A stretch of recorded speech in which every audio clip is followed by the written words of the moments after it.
작은 능력을 가진 교회, 그러나 순종하는 교회, 빌라델피아 교회라는 제목으로 오늘 하나님의 말씀을, 하나님의 은혜를 함께 나누도록 하겠습니다.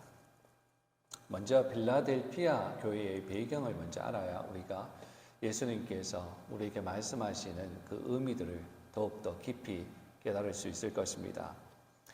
빌라델피아 교회는 아무 특권도 없고 부유하지도 않는 어려운 지역의 작은 교회였습니다. 마치 우리 교회 같은 교회였던 것 같습니다.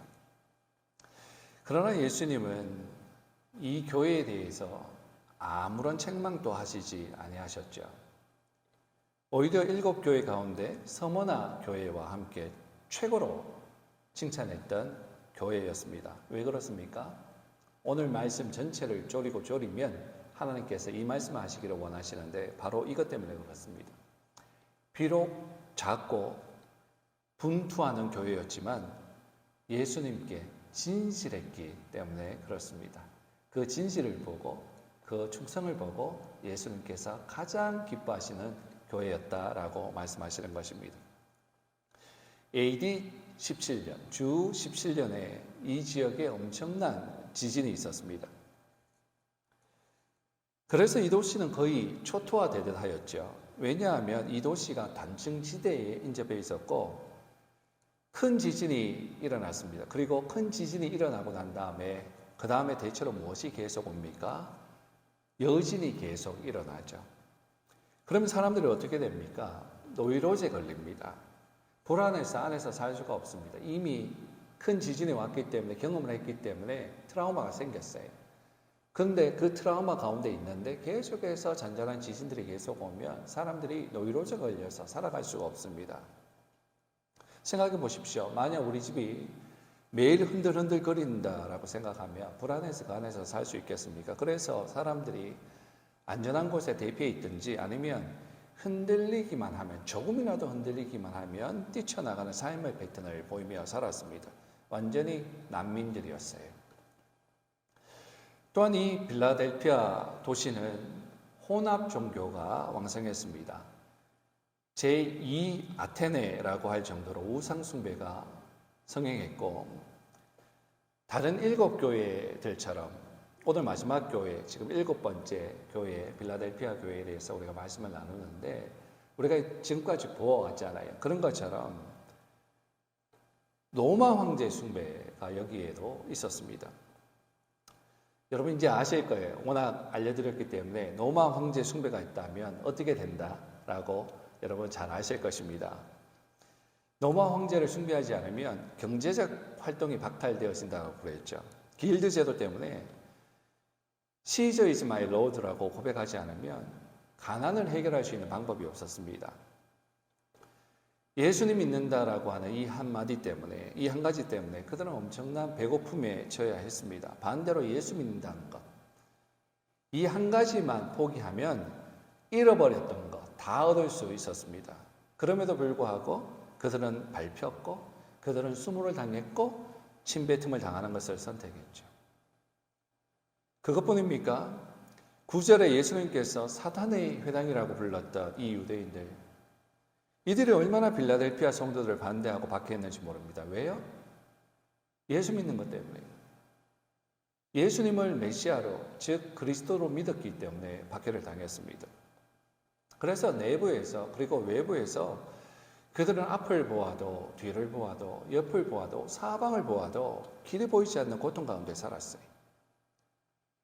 그들은 단 한 가지 길밖에 없었습니다. 그것은 바로 하늘의 길이었죠. 그 다음 그림도 좀 보여주세요. 그런 고난 가운데 그들은 믿음을 포기하지 않았고 하늘 소망을 가지고 살았습니다. 그래서 예수님께서 그들에게 어떠한 책망도 하시지 아니하시고 칭찬을 하십니다. 구체적으로 어떤 칭찬을 하시는지 한번 보겠습니다. 그리고 그것이 바로 우리들의 삶이 되어야 할 줄 믿습니다. 8절 보겠습니다. 8절 한번 보시면 볼지어다 내가 내 앞에 열린 문을 두었을 때, 열린 문은 예수님이에요. 열린 문 안으로 들어가야 구원을 받습니다. 예수 그리스도 외에는 어떠한 문도 있을 수 없습니다. 예수님을 말하는 거예요. 열린 문을 두었을 때 너희 닫을 사람이 없으리라. 내가 내 행위를 아노니 내가 작은 능력을 가지고 있어도 내 말을 지키며 내 이름을 배반하지 아니하였도다. 첫 번째 무엇을 했는가? 필라델피아 교회가 무엇을 잘했는가? 첫 번째는 강하지 않았지만 순종했던 교회였습니다. 네임이라고 NAMB, North American Mission Board라고요. 우리 교단이, 남침내 교단이 속해 있는 것이 아니라 남침내 교단 안에 있는 북미 국내 선교위원회죠. 그 네임이라고 하는 그 소속 가운데 있는 한국 목사님들, 처치 플랜팅 하였는 한국 목사님들이 한 9명 정도 되나요? 많지만 지금 저희 클래스 가운데 9명 정도 되는데 한 달에 한 번 약 3시간 정도 모여서 줌으로 멀리 다른 곳에 계시기 때문에 사부에 있는 것이 아니라 미국 전역에 있기 때문에 줌으로 인터넷으로 우리가 모입니다. 그러면 한 달에 한 번 한 3시간 정도 강의를 우리가 클래스를 하고 있는데 그 수업 중에 제가 그런 얘기를 한 적이 있어요.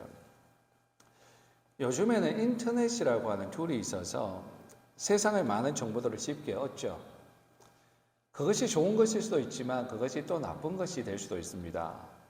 교회 성도들 입장에서 보면 참 많은 신앙생활에 도움이 되는 소스들을 얻을 수 있죠. 예를 들면 탁월한 설교, 성경 공부, 또 성령의 은사에 관심이 많으면 성령 관련 사역하시는 탁월한 사역자들에게 컴퓨터로 접속되어서 내가 필요하고 갈급한 것을 얻을 수가 있죠. 순기능입니다. 그런데 또 역기능으로 지역교회에 성숙하지 못한 성도들로 인해서 성숙하지 못하다라는 것은 그런 소수들을 통해서 내가 많은 영적인 지식을 얻었는데 그것을 지역교회 지도자들하고 잘 도와서 그들을 잘 도와서 지역교회를 세우는 데 사용하지 않고 오히려 교만하게 지역 목회자들 판단하고 교회 질서를 무너뜨리는 사람들이 생겨난다는 것이죠. 오히려 스타 목회자들, 사역자들로 인해서 지역교회가 더 힘들어지는 경우가 사실은 있는 것 같습니다. 실제로 교회마다 이런 사람들이 거의 존재하거든요. 우리 교회는 없지만 교회마다 보면 이러한 문제들로 인해서 어려움을 겪는 교회들이 참 많거든요. 그래서 수업 중에 가능하지 않는 일인지는 알지만 제가 목사님들에게 농담이지만 농담 아닌 이런 이야기를 했습니다. 요즘에는 눈이 성도들이 참 많이 높아져 있는데 눈이 높아져 있는 우리 성도들을 이끌어가기 위해서는 우리 로컬 처치 목사님들이 인기 있는 설교가들, 능력 행하는 사역자들보다 더 실력을 그리고 더 능력을 키워야 할 것 같습니다. 라는 그런 얘기를 했습니다. 그러나 사실은 가능하지가 않죠. 그때 한 목사님이 그런 얘기를 하셨어요. 그 목사님 지금 목회를 참 잘하시는 분인데 실력도 굉장히 있고 근데 목회는 언제나 고단하잖아요. 그분도 지금 현재 참 많은 고난 가운데에서 목회를 하고 계시는 분인데 그래서 이전에 그분의 말씀을 들으면서 제가 마음이 너무나 아파서 그 목사님을 위해서 혼자서 계속 기도했었어요. 그러면서 어느 날 마음에 혼자 기도하는 것보다 카톡으로 메시지를 좀 보내서 위로해 드리고 싶은 마음이 들어서 보내드렸습니다. 이런 내용이었어요. 제가 카피해서 그냥 가지고 왔는데 이렇게 메시지를 보냈습니다. 목사님 오늘 수고하셨고 감사합니다. 지난 강의 그리고 오늘 강의 때도 목사님의 목회의 어려움을 나누어 주실 때 마음이 많이 아팠습니다. 말을 잘하지 못하고 많은 사람들 가운데 말하는 것을 별로 편하게 느끼는 사람이 아니라서 강의 가운데 무언가 위로를 드리고 싶었는데 하지 못하였습니다. 힘내시고 주 안에서 스탠드 펌 하시기를 응원합니다. 사실 목사님 어려운 상황을 말씀하실 때 그 상황이 저희 이전에 있었던 목회의 상황과 거의 비슷합니다. 어떻게든 해보려고 몸부림치다가 건강을 잃고 또 번아웃 되면서 목회의 세계의 염증, 미워함 등으로 주님 주신 부르심을 외면하며 목회의 세계를 떠났었지요. 후회만 남습니다. 제가 보는 목사님은 정말 훌륭하고 하나님께서 귀하게 보시는 것 같습니다. 그리고 그 다음의 사역을 위해서 준비시키시는 하나님을 느끼게 됩니다. 잘 버티시고 내가 하려고 하는 것이 아니라 하나님께 의지하고 믿음으로 진행해 나가실 때 그때가 되면 더 큰 넓은 사역으로 하나님께서 옮기실 것 같습니다. 너무 말이 길어지는 것 같은데 말씀드리고 싶은 것은 이번 주 동안은 저희 기도 시간에 목사님과 가정을 기억하고 기도하겠습니다. 기도하겠습니다. 힘내십시오 라고 말하고 싶은 거였는데 횡설수설했습니다. 하하, 목사님 힘내세요. 이번 주 동안 기도하겠습니다. 그런 메시지를 제가 보내드렸습니다. 그런데 그때 이 목사님이 이 메시지를 받고 참 힘이 되시고 위로가 되셨나 봐요. 그러면서 수업 때 제가 그렇게 자주 섞인 어떤 농담처럼 하는 말을 듣고 그분이 우리 목사님들에게 하시는 말씀이 우리는 사실상 이러한 탁월한 설교가 능력을 베푸는 사역자들이 될 수는 없습니다. 가능하지도 않습니다. 그리고 이러한 스타 사역자들에게 귀가 길들여진 성도들에게 그러한 설교나 능력 행함도 할 수 없습니다. 그러나 우리는 그들이 인터넷상으로 실제로 줄 수 없는, 할 수 없는, 그리고 실제로 줄 수 없는 손을 잡아주고 같이 아파해주고 사랑을 줄 수는 있습니다. 그것이 더 중요한 것이 아닐까요? 그러시더라고요. 그러면서 저에게 하시는 말씀이 목사님은 그것을 가지고 계시더라고요. 아세요? 그러시더라고요. 제가 힘들어할 때 목사님이 보여주었던 관심과 사랑과 기도는 저에게 너무나 큰 힘이 되었습니다. 그리고 그것으로 한 주를 살 수 있게 되었었습니다. 목사님은 그 스타 사역자들이 가지고 있지 않는 힘이 있습니다. 그러더라고요. 제 얘기하면 참 부끄럽기도 하고 또 오해가 있을 수 있어서 이 말씀을 이걸 전할까 말까 고민을 많이 했습니다. 그러면서 아니야, 그래도 무언가 은혜가 있겠지, 무언가 하나님께서 하시는 것이 있겠지 해서 최종적으로 이 설교 내용 가운데 이것을 넣었는데 여러분 정말 그렇습니다. 우리는 가지고 있는 것이 사실 별로 없죠. 내세울 것이 별로 없습니다. 저만 보더라도 별로 내세울 것이 없어요. 탁월한 어떤 능력이 없어요. 근데 그것이 저뿐만 아니라 우리 성도들도 마찬가지인 것 같습니다. 아닙니까? 좀 기분 나쁘게 생각하시지 마시고 제가 보는 입장에서 우리 성도들 보아도 그렇게 저와 다를 것 같지가 않겠더라고요. 엄청난 부가 있는 것도 아니고, 그죠? 젊으신 것도 아니고, 또 건강한 몸이 있는 것도 아닙니다. 단지 작은 능력만 있을 뿐입니다. 근데 여러분 혹시 아십니까? 아무도 부담스러워서 오지 않으려고 하는 교회. 괜히 한번 왔다가 콕 깨어가지고 계속 오게 되면 곤란한데 그래서 오지 못하는 교회. 너무나 부담스럽습니다. 너무나 작습니다. 근데 이런 교회에 바로 이 사보이 지역에 하나님의 교회를 세우고 하나님의 나라를 이루어가기 위해서 예배의 그 자리에 언제나 서 있는 여러분들, 여러분의 자리를 알아서 그 자리를 지키고 있는 여러분들, 그러한 태도와 모습이 교회를 세워가는 모습인 것이고, 그리고 그러한 여러분의 태도로 인해서 교회를 이끌어 나가는, 작은 교회이기는 하지만 이끌어 나가는 지도자인 제가 격려를 얻고 힘을 얻고 오늘도 포기하지 않고 표토를 향해서 나아갈 수 있는 것입니다. 내가 있어야 하는 그 자리에 내가 서 있는 것. 예수님은 많은 것을 가지고 있었던 라오디게아 교회나 다른 교회에 칭찬을 표하시지 않습니다. 오히려 작은 능력을 가진 이 필라델피아 교회를 칭찬하십니다. 왜요? 예수님께 진실했으니까요.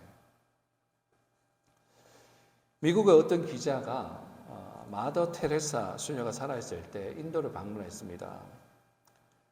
세계적으로 저명한 분이었고 또 노벨상을 탄 분이었기 때문에 아마도 대단한 일을 하고 있을 것이다 생각하고 가보았습니다.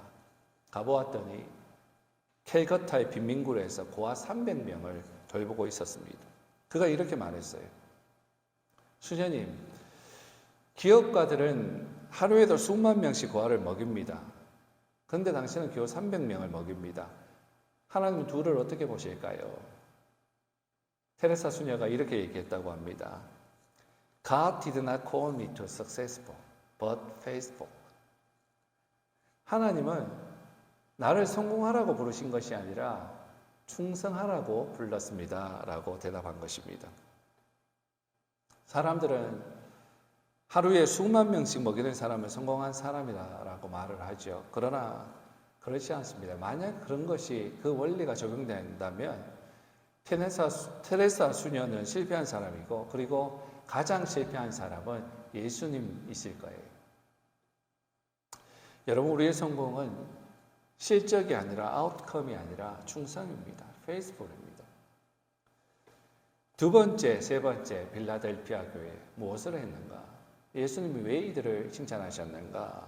빌라델피아 교회는 담대히 예수님의 이름을 말하기를 두려워하지 않았던 교회입니다. 그리고 10절에 보면 세 번째, 포기하지 않고 인내하였던 교회입니다. 포기라고 하는 단어, 그리고 인내라고 하는 단어, 이 단어들을 들으면 늘 예수님께 죄송하고 회개하는 것이 개인적으로 있습니다. 그것은 목표를 포기했던 것. 그래서 제 마음에 마태복음 10장 39절이 늘 마음에 새겨져 있는데요. 그 말씀이 뭐냐 하면 자기를 위해서 살고자 하면 잃을 것이고 주님을 위해서 잃고자 하면 얻을 것이다. 죽고자 하면 얻을 것이다. 라는 말씀이죠. 이 말씀이 늘 마음에 새겨져 있어요. 근데 실제로 그때는 정말 죽을 것 같았습니다. 정말 죽을 것 같았어요.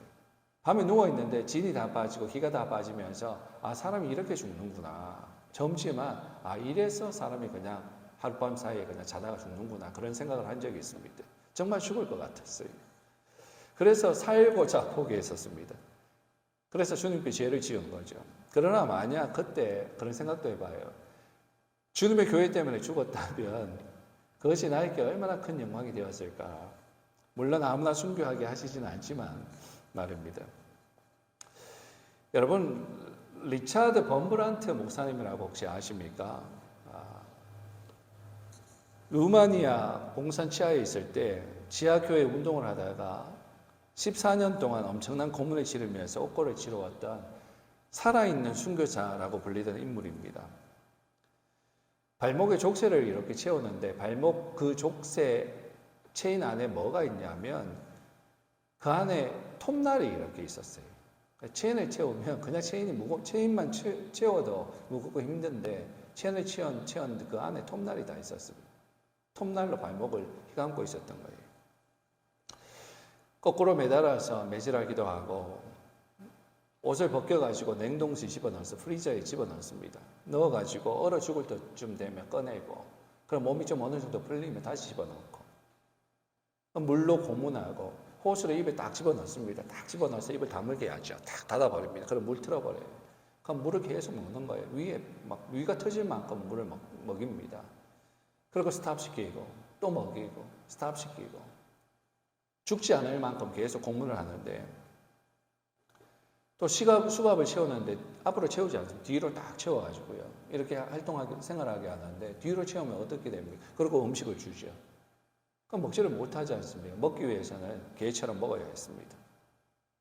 엄청난 고문을 당했죠.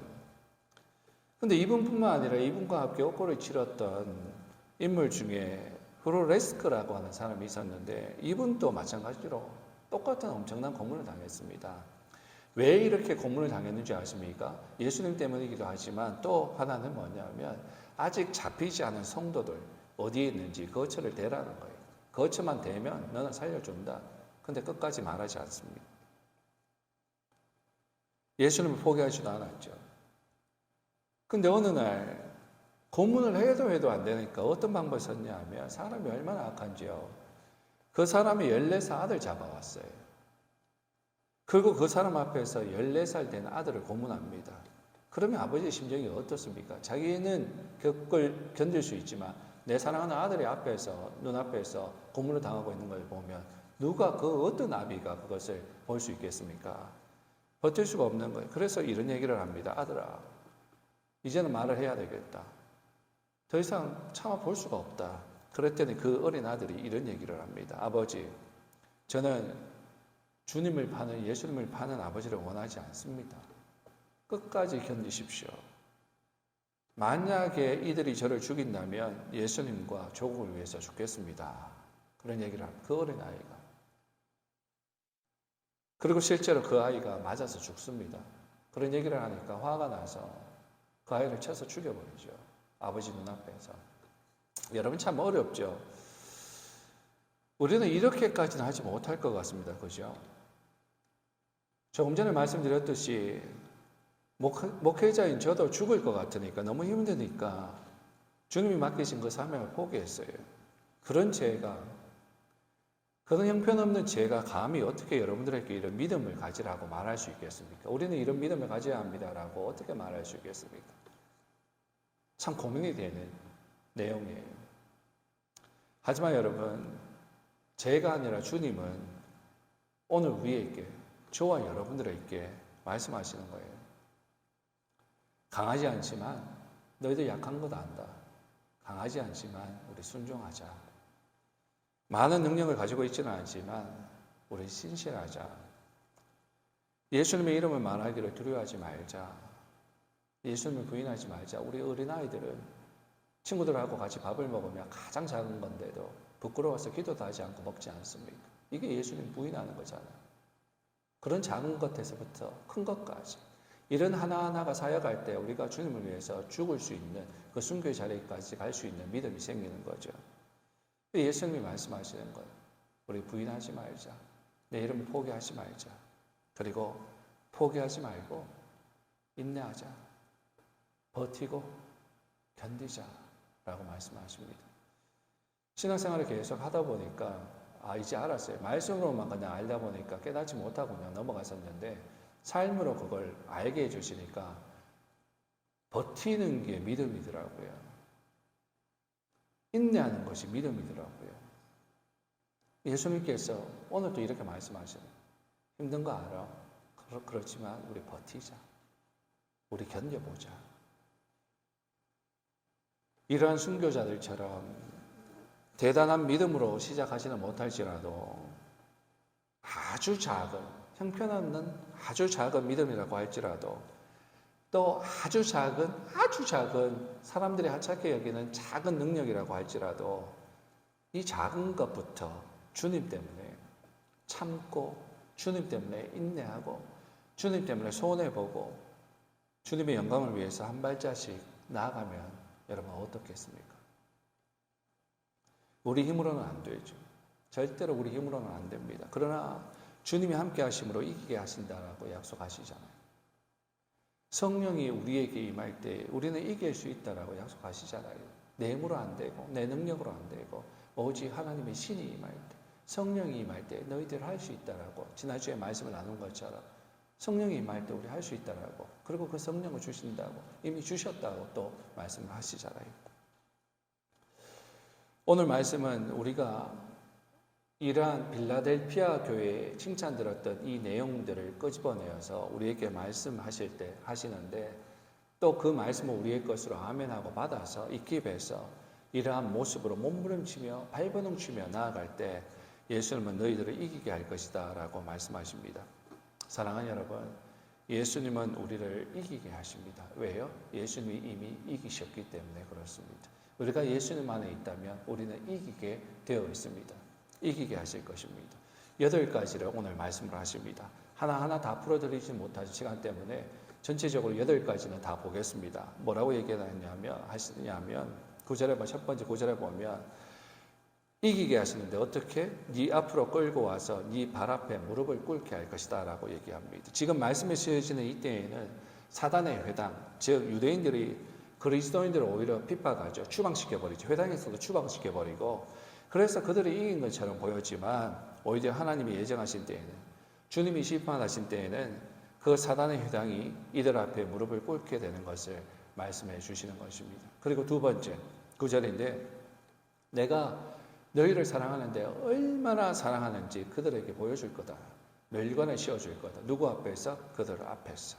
내가 너희들을 얼마나 사랑하는지 그들이 보게 할 것이다 라고 말씀하십니다.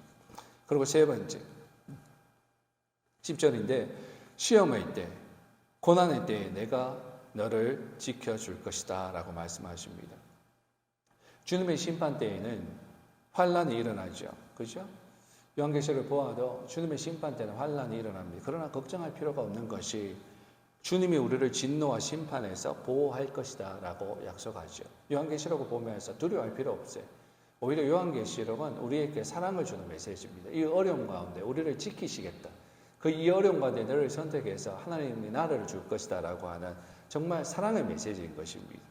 그리고 네 번째, 12절 어떻게 되게 하겠다? 성전 기둥이 되게 할 것이다 라고 얘기합니다. 이 기둥이라 성전 기둥 보여주세요. 사실 저건 뭐냐면 저게 사실 빌라델피아 지역에 가면 이전에 있었던 한 교회의 기둥입니다.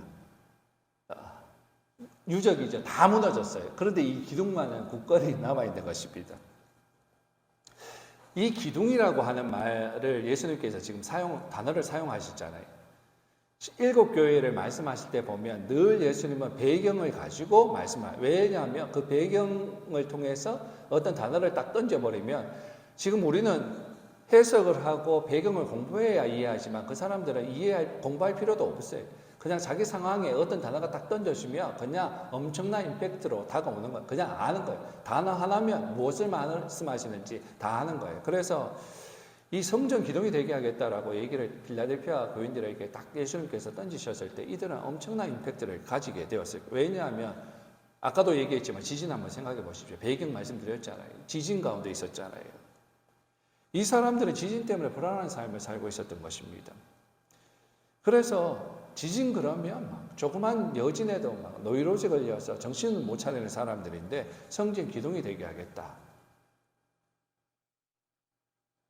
엄청난 임팩트가 온 거예요. 그래서 그림처럼 건물이 무너지지 않게 하기 위해서 기둥을 엄청 튼튼하게 세워야 됩니다. 얼마나 튼튼, 연간에서는 안 무너지도록 저렇게 굵게, 지금까지 안 무너지고 있는 거예요. 그러면 지진이 나도 무너지지 않습니다. 그러면 이제 후다닥 도망가는 삶을 살지 않아도 돼요. 조금만 여진이 일어나도 막 후다닥 튀어나갔다고 그러잖아요.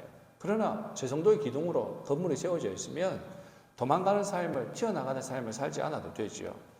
그런 사람들에게 예수님께서 너희들이 성전 기둥이 되게 할 것이고, 그리고 다섯 번째, 그러면 결코 너희들이 성전을 떠나지 않아도 된다라고 하는 이야기입니다. 예수님께서 이런 상황 가운데 있는 빌라델피아 성도들에게 말씀을 던져주신 거예요. 무슨 얘기입니까? 믿음을 지킨 자들에게 흔들리지 아니하는 하나님의 나라를 약속하신 것입니다. 그리고 마지막 6번, 7번, 8번, 세 가지를 추가로 약속하시는데, 여섯 번째, 너에게 하나님의 이름을 기록할 것이다. 우리에게 하나님의 이름을 기록해버려. 요즘에는 영혼의 기록을 남기기 위해서 태투를 막 하고 그러는데 그런 거 말고 태투도 언젠가는 없어져 버리죠. 죽으면 요즘 없앨 수도 있고 죽으면 다 썩어버리면 안 보이는 것인데, 그런 것이 아니라 하나님께서 우리에게 하나님의 이름을 기록할 것이다. 그들이 하나님께 속해 있다라는 것을 나타내는 것이죠. 그리고 7번째, 하늘로부터 내려올 새 예루살렘, 곧 하나님의 성 이름을 기록할 것이다. 그들이 하늘의 시민권을 시리전십을 소유하고 있다는 것을 나타내죠. 그리고 마지막 8번째, 나의 새 이름. 나가 누굽니까? 예수님이죠. 예수님의 새 이름을 너에게 기록할 것이다. 그들이 예수님과 특별한 관계를 맺고 있다는 것을 나타냅니다. 사랑하는 여러분, 8가지를 말씀을 드렸는데 예수님께서 하신 말씀이죠.